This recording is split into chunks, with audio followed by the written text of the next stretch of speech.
সকল তোমালোকে এই পাঠটো দেখিছা পাঠটোত তোমালোকে এখন ফটো দেখিবলৈ পাইছা এখন ফটো দেখিছা ফটোখন হৈছে ফটোখন কাৰ ফটো তোমালোকে নিশ্চয় চিনি পাইছা I hope you all know this man he is a great man he is a great man we all know him we all recognize him আমি সকলোৱে তেওঁক চিনি পাওঁ his name is Mahatma Gandhi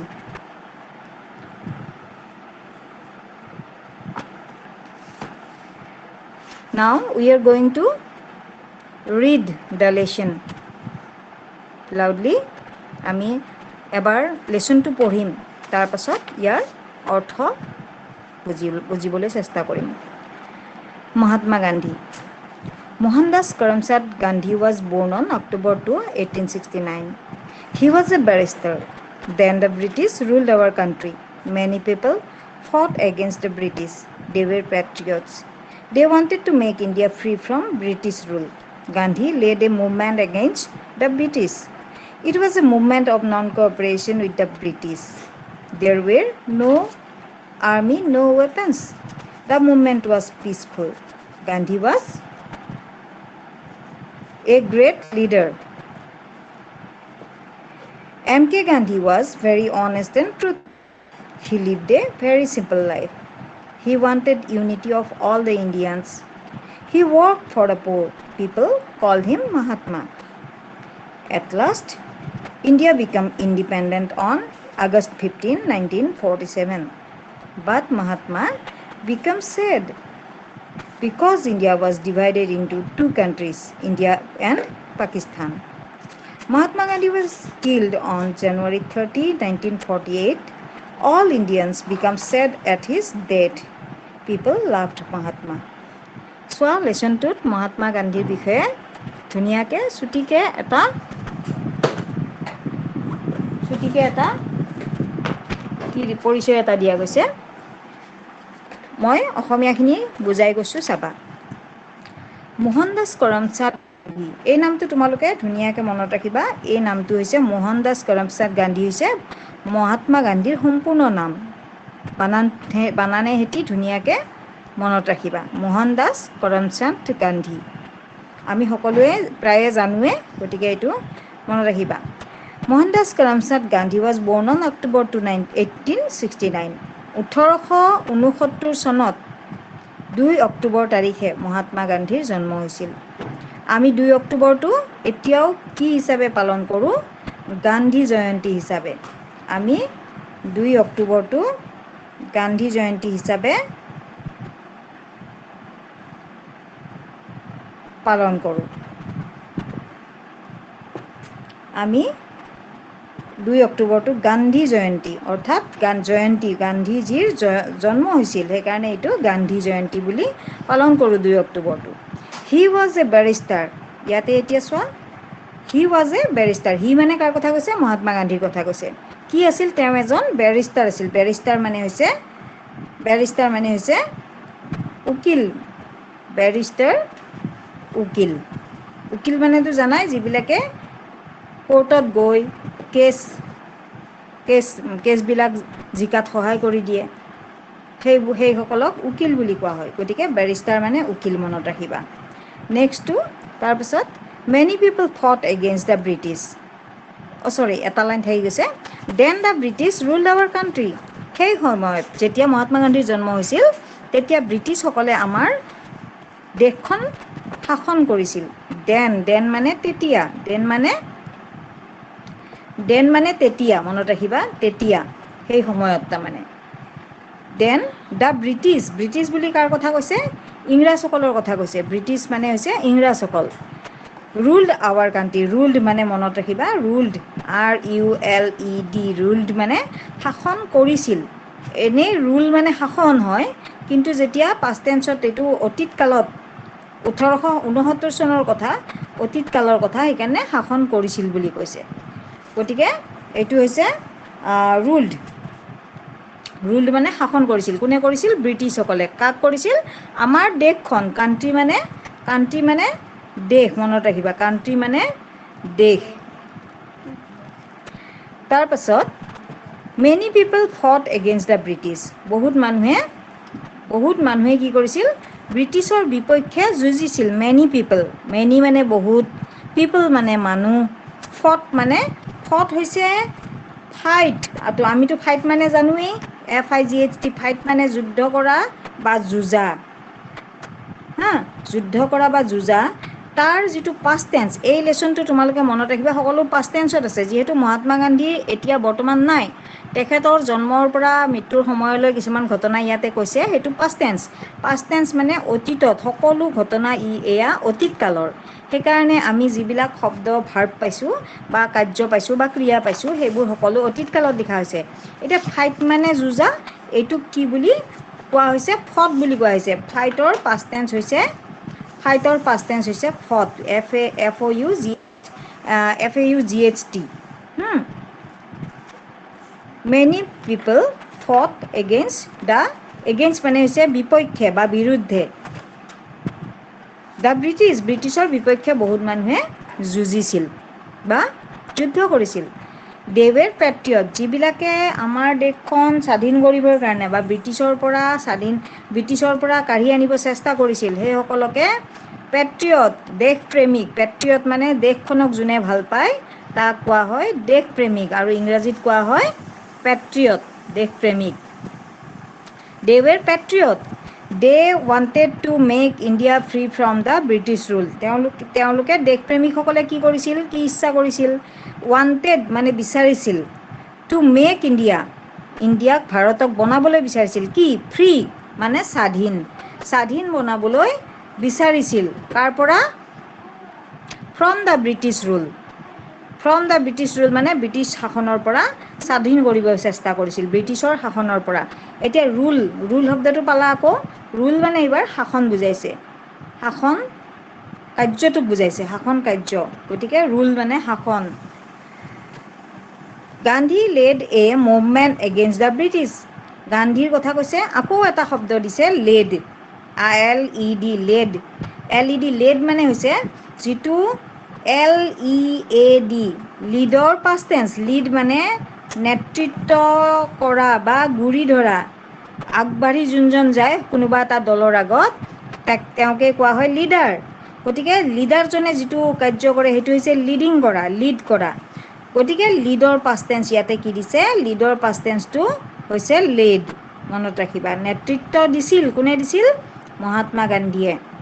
Gandhi led a movement, এইবাৰ আকৌ আহিল এটা শব্দ, এইবাৰ শব্দটো হৈছে মুভমেণ্ট, MOVEMENT, মুভমেণ্ট মানে আন্দোলন কৰা।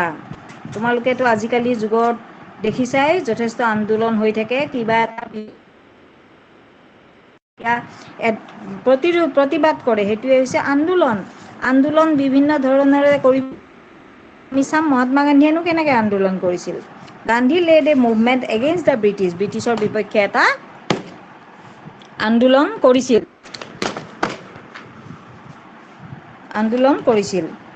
It was a movement of non cooperation with the British,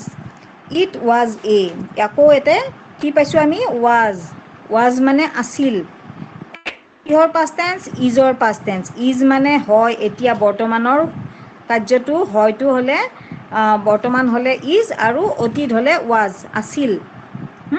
এতিয়া আছে হ'লে ইজ, আছিল হ'লে ৱাজ, মনত ৰাখিবা। ইট ৱাজ এ মুভমেণ্ট মানেতো ক'লোৱে আন্দোলন, against the it was a movement of non cooperation, ইয়াতে কি ক'লে, এইটো মুভমেণ্টটো কেনেকুৱা আছিল, নন কোঅপাৰেশ্যন মানে হৈছে অসহযোগ, কোঅপাৰেশ্যন মানে সহযোগ, নন কোঅপাৰেশ্যন মানে অসহযোগ, য'ত আমি সহযোগ নকৰোঁ বা লগ নিদিওঁ বা আমি একে মতৰ নহ'লে সেইটো, বা আমি সেইটো ক্ষেত্ৰত কোনো লগ সংগ নিদিলে সেইটোক অসহযোগ বুলি কয়। অসহযোগ কাৰ লগত অসহযোগ কৰিছিল, ব্ৰিটিছৰ লগত। এইটো এটা আন্দোলন আছিল, কি আন্দোলন, অসহযোগ আন্দোলন আছিল ব্ৰিটিছৰ বিপক্ষে। দেৰ ৱেৰ ন' আৰ্মি ন' ৱেপন্স, এই অসহযোগ আন্দোলনটোত কি আছিল, কোনো আৰ্মি মানেতো জানাই সৈন্য বাহিনী, আৰু ৱেপেন্স মানে জানা, ৱেপেন্স মানে হৈছে অস্ত্ৰ শস্ত্ৰ, বন্দুক বাৰুদ কিবা কিবি এইবিলাক লৈ পেলাই যদি যুঁজে সেইটো অস্ত্ৰ শস্ত্ৰ দি যুঁজা হয়। আৰু যদি এইটো আন্দোলনত আকৌ কি আছিলে, কোনো আৰ্মিও নাছিল, কোনো ৱেপনো নাছিল, অস্ত্ৰ শস্ত্ৰও নাছিল, আৰু যুঁজিবলৈ কোনো সৈনিকো নাছিল। দ্য মুভমেণ্ট ৱাজ পিচফুল, কিন্তু আন্দোলনটো কি আছিল, পিচফুল মানে একদম, পিচ মানে শান্তিপূৰ্ণ আছিল, ফুল মানে পূৰ্ণ, পিচফুল মানে শান্তিপূৰ্ণ। আন্দোলনটো কি আছিল, শান্তিপূৰ্ণ আছিল, য'ত কোনেও কাকো ক্ষতি নকৰিছিল। Gandhi was a great leader, এইকাৰণেই গান্ধীক এজন কি বুলি কোৱা হৈছিল, গান্ধীক এজন গ্ৰেট লিডাৰ মানে মহান নেতা বুলি কোৱা হৈছিল। মহান লিডাৰ মানে নেতা, লিড মানে নেতৃত্ব দিয়া, আৰু লিডাৰ মানে হৈছে নেতা, মহান নেতা আছিল তেওঁ। সকলোৱে এনেকৈ শান্তিপূৰ্ণভাৱে আন্দোলন কৰিব নোৱাৰে, কিন্তু মহাত্মা গান্ধীয়ে কৰিছিল। Next paragraph, M K Gandhi was very honest and truthful. এইবাৰ এম কে গান্ধী বুলি কাৰ কথা কৈছে, মহাত্মা গান্ধীৰে কথা কৈছে। ইয়াৰে চোৱা, এম মানে হৈছে মোহন দাস, কে মানে হৈছে কৰমচাঁদ, গান্ধীটোতো আছেই, গতিকে M K Gandhi was very honest, honest মানে হৈছে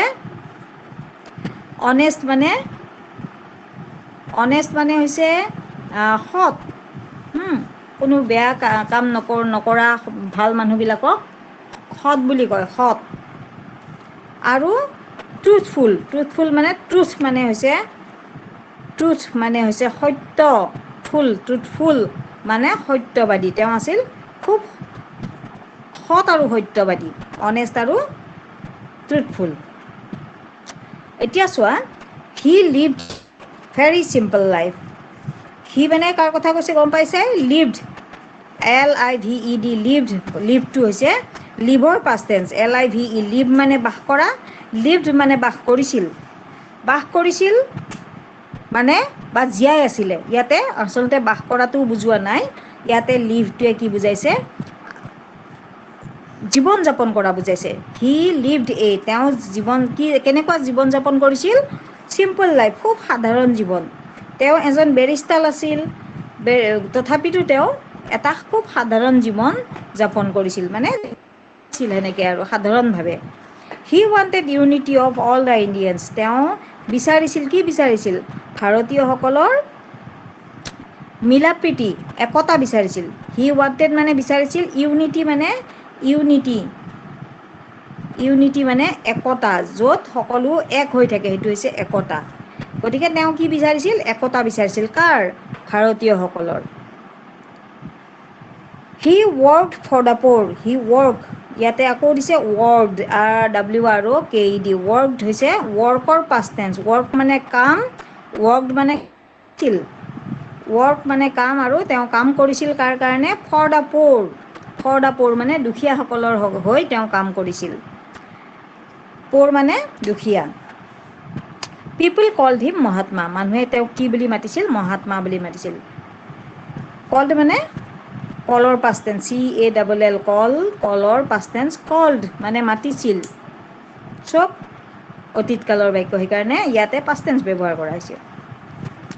at last India became independent on August 15, সৰ্বশেষত ভাৰত স্বাধীন হৈছিল, কেতিয়া, আমি অলপতে স্বাধীনতা দিৱস মানাইছোঁ, স্বাধীনতা দিৱস কোনদিনা আমি পালন কৰিছিলোঁ, 15 আগষ্ট তাৰিখে। এতিয়া প্ৰত্যেক বছৰৰ 15 আগষ্টতো স্বাধীনতা দিৱস পালন কৰা হয়, আৰু ভাৰত স্বাধীন হৈছিল কেতিয়া, 1947 চনত, 1947ৰ 15 আগষ্টত আমাৰ ভাৰত স্বাধীন হৈছিল।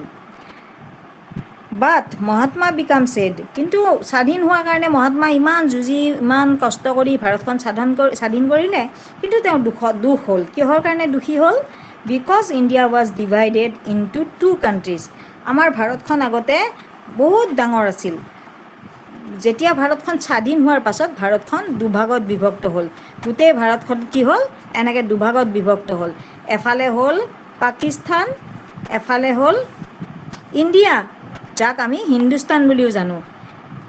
এফালে হ'ল ইণ্ডিয়া, এফালে হ'ল Pakistan.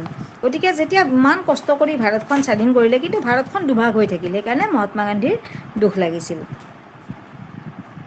Mahatma Gandhi was killed on January 30, 1948। চোৱা কিমান দুখ লগা কথা যে আমাৰ ভাৰতখন 1947 চনত স্বাধীন হৈছিল। আকৌ 1948 চনত মানে এবছৰ পিছতেই মহাত্মা গান্ধীক হত্যা কৰা হৈছিল। মানে মহাত্মা গান্ধীক মাৰি কিল্ড, ইয়াতে কিল্ড বুলি কিয় দিছে, কোনোবাই মাৰিছিল তেওঁক, সেইকাৰণে কিল্ড দিছে। কিল্ড মানে মাৰি পেলোৱা বা হত্যা। জানুৱাৰী 30, 1948 চনৰ 30 জানুৱাৰী, তাৰমানে এবছৰ নহ'লেই তেতিয়াই তেওঁ হত্যা কৰিলে। অল ইণ্ডিয়ানছ বিকাম ছেড, সকলো ভাৰতীয়ই বিকাম মানে হৈ পৰিল, কি হৈ পৰিল, ছেড মানে দুখী, দুখত পৰা, মনটোত দুখী, মনটো খুব দুখী হৈ পৰা, সুখী দুখী, সেই দুখী হৈ পৰাটো হৈছে ছেড। সকলো ভাৰতীয় দুখী হৈছিল। পিপল লাভড মহাত্মা, মানুহবিলাকে মহাত্মাক খুব ভাল পাইছিল, সেইকাৰণে মানুহবিলাকৰ অন্তৰ দুখেৰে ভৰি পৰিছিল। এতিয়া তোমালোকে লেচনটো আশা কৰিছোঁ খুব ধুনীয়াকৈ বুজি পাইছা। তোমালোকে লেচনটো মোৰ দৰে পঢ়িবা এবাৰ। পঢ়াৰ পাছত তেতিয়াহে প্ৰশ্ন উত্তৰবিলাকলৈ আমি আগবাঢ়িব পাৰিম। আজি মই তোমালোকক ইয়াতে যিকেইটা শব্দ দিছে, 1 নম্বৰ প্ৰশ্নটোত তোমালোকে চোৱা, learn the meaning of the following, এইখিনি খুব দৰকাৰী কাৰণে মই আজি কৈ দিছোঁ। পিছত হোৱাটছএপত তোমালোকক মই শব্দ অৰ্থকেইটা দিও দিম, তোমালোকে লিখি ল'বা। এতিয়া তোমালোকক মই কৈ দিছোঁ ইয়াতে। প্ৰথম বেৰিষ্টাৰ মানে হৈছে, প্ৰথমটো বেৰিষ্টাৰ। বেৰিষ্টাৰ মানে তোমালোকক মই কৈ দিছোঁ উকিল। ক'লোৱেই কোৰ্টত গৈ পেলাই মানুহক কেছবিলাক জিকা সহায় কৰি দিয়ে, সেইখন উকিল। কোঅপাৰেশ্যন, নন কোঅপাৰেশ্যন মানে ক'লোৱেই য'ত সহযোগ নকৰে বা সংযোগ, তেনেকুৱাবিলাক। আৰ্মি, আৰ্মি মানেতো ক'লোৱেই তোমালোকে সকলোৱে আৰ্মি বুলি তইতো জানাই, কিন্তু অসমীয়াত কি কয় জানানে? সৈন্য বাহিনীক কোৱা হয় আৰ্মি বুলি, সৈন্য বাহিনী। তাৰপাছত আহিল পেট্ৰিয়ট। পেট্ৰিয়ট মানে দেশক ভাল পায়, পেট্ৰিয়ট, দেশপ্ৰেমিক। অসমীয়াত হৈছে দেশপ্ৰেমিক। তাৰপাছত ইণ্ডিপেণ্ডেণ্ট, ইণ্ডিপেণ্ডেণ্ট। তোমালোকে এনেকৈ ৰাখিবৰ কাৰণে কি কৰিবা জানানে? শব্দটোক ভাগ ভাগকৈ লিখিবা। এতিয়া ধৰা ইণ্ডিপেণ্ডেণ্ট শব্দ থাকিব পাৰে, তেতিয়া তোমালোকে কি কৰিবা, প্ৰথমতে লিখিলা ইন, তাৰপিছত ডি, তাৰপিছত পেন, তাৰপিছত ইণ্ডিপেণ্ডেণ্ট। কিমান দীঘল শব্দ, সহজে পাৰিবা। ইণ্ডিপেণ্ডেণ্ট মানে হৈছে স্বাধীন, স্বাধীন, য'ত কাৰো কথা মানে মানিব নালাগে, সেয়ে হৈছে স্বাধীন। আমাৰ দেশখন ইণ্ডিপেণ্ডেণ্ট হৈছিল, কেতিয়া হৈছিল তোমালোকে জানাই, 1947 15 আগষ্ট। ৱেপন, ৱেপন মানে কৈছোঁ, ৱেপন মানে অস্ত্ৰ শস্ত্ৰ, বন্দুক, বাৰুদ, দা, কুঠাৰ বা কিবা এনেকুৱা মানুহ মানে ক্ষতি কৰিবলৈ বা মানুহক আঘাত দিবলৈ যিবিলাক ব্যৱহাৰ কৰে, সেইবিলাকে হৈছে ৱেপন। ৱেপন মানে অস্ত্ৰ, অস্ত্ৰ বা অস্ত্ৰ শস্ত্ৰবিলাকক ৱেপন বুলি কোৱা হয়। তাৰপিছত ট্ৰুথফুল, ট্ৰুথফুল মানেতো ক'লোৱেই, ট্ৰুথফুল মানে সত্য, ট্ৰুথফুল মানে হৈছে সত্যবাদী, যিসকলে সদায় সঁচা কথা কয় সেইসকলকে কোৱা হয় ট্ৰুথফুল। মুভমেণ্ট, মুভমেণ্ট ক'লোৱেই, মুভমেণ্ট মানে আন্দোলন, আন্দোলন। কোনো এটা কথা যদি আমি মানি ল'ব নিবিচাৰোঁ, তাৰ প্ৰতিবাদ কৰা হয়। কেতিয়াবা বহুত মানুহ একেলগে গৈ চিঞৰি চিঞৰি কিবা কিবি চিঞৰি থাকে, সেইটোৱে আন্দোলন। কেতিয়াবা হিংসাত্মকো হয়, কেতিয়াবা মানে খুব শান্তিপূৰ্ণও হয়। কিছুমান আন্দোলন বহুত মানে ক্ষতিকাৰকো হয়। এতিয়া তাৰপাছত আছে ইউনিটি, ইউনিটিটো মই অথনিয়ে একতা, য'ত সকলোৱে মিলিজুলি থাকে, সেয়ে হৈছে একতা। আজি তোমালোকক মই এইটো লেচনটো বুজাই দিলোঁ, শব্দ অৰ্থখিনিও বুজাই দিলোঁ। তোমালোকক এতিয়া শব্দ অৰ্থখিনি মই হোৱাটছএপত দি দিম। তাৰপিছৰ ক্লাছত, অৰ্থাৎ মই হয়তো তোমালোকক কালি এটা ক্লাছ ল'ব পাৰোঁ। কালি এটা ক্লাছ লৈ পেলাই কোন সময়ত ল'ম মই কৈ দিম। লৈ পেলাই সেই সময়ত মই এই লেচনটো কালি শেষ কৰিম। আজি তোমালোকক ইমানেই, আজি লাইভ ক্লাছটোত ইমানেই সামৰিছোঁ। তোমালোকে হোৱাটছএপলৈ আহিবা, হোৱাটছএপত মই শব্দ অৰ্থকেইটা দি দিম। ধন্যবাদ।